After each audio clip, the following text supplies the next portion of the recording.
Well, Fight Fan, I appreciate that, brother. And I chose this comment that you made because I know I'm going to get a lot of grief tonight. I know there's a lot of American fans who love Sean Strickland. You know, we love Sean Strickland in the same way, people love Donald Trump. He says outrageous things. He's very gritty, very aggressive, and all that. And I know that goes over really well. And not that Strickland is very good. The hard sparring he does, I was a big proponent of for all my years, So I in my old age, I do believe in slowing it down, as I've talked about with John Jones. But the thing about tonight, guys, is I just don't think much different is going to happen in the first fight. First of all, the first fight I didn't think deserved to be a split decision. I thought it was very clear Du Plessis won that fight. I mean, he landed any number of takedowns. He landed any number of high kicks. He dominated the action. Sean sat behind a workman-like jab, right? And he's very defensive and he's very good in that shell. But that having been said, Du Plessis sort of punctured that shell over and over again. Not in a major way, that's why I went to a decision, but in a way that made Sean look like he wasn't going to win that fight. I don't know where they got the split decision from.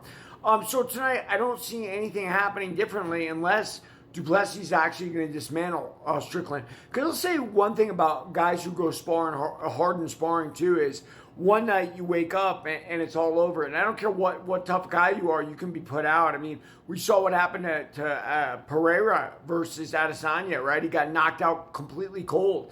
Got too aggressive, thought he was, going to dominate Adesanya. The same way Luke Rockhold got with Michael Bisping, and you get aggressive with world-class fighters like that, and they've got stuff there for you. So, my guess is going to go another 5-round decision. I think Du Plessis is going to win.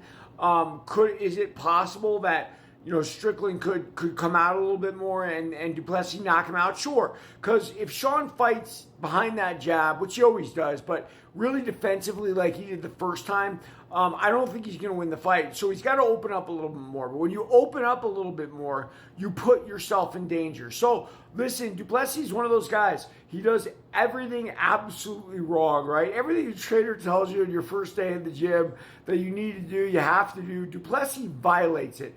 And guys, that's why we love fighting, because you can make things work for yourself, and particularly why we love MMA. Boxing's like that too. There's no two boxing styles that are exact, right? But in MMA, because the variation in striking and grappling, I mean, it's unbelievable the amount of combinations of styles. And Du Plessis, he is certainly one unique weirdo the way he fights, but guess what? It works, and he's going to win tonight. Everybody, read my book, Warrior of the Light.